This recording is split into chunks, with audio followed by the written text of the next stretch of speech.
All right, you're almost there. This and one more section, and then you're done with level 2. So, we are going to talk about proportional or not, but focus on graphing this time, and so it's very similar to what we were just doing. We're just going to actually be doing the graphing instead of having it done for us.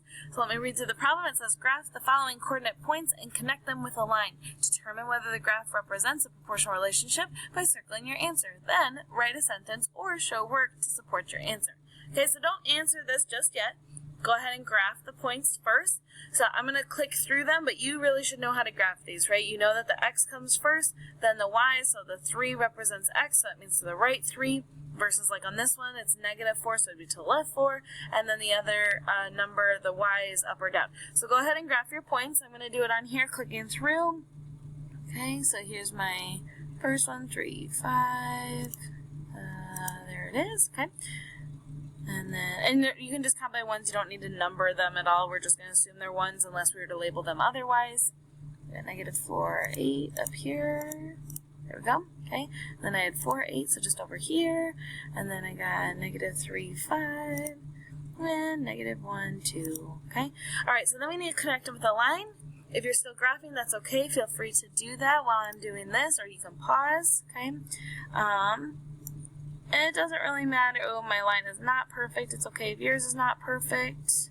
Oops, let me try that again. Hold on one sec. Trying to get it the best I can. Okay, it doesn't have to be perfect, but that gets the idea here, okay?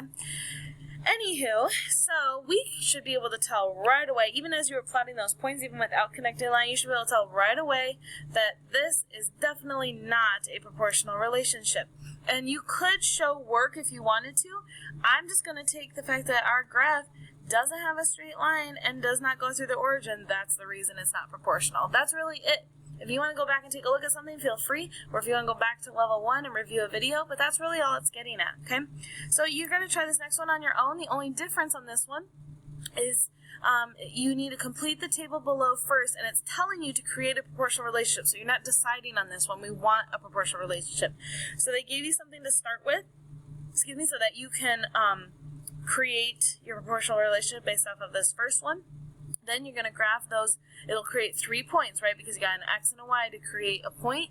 You'll graph them on here. That's really it, okay? And then you get a teacher signature once you've done that. And then you are on to the next part. Good luck.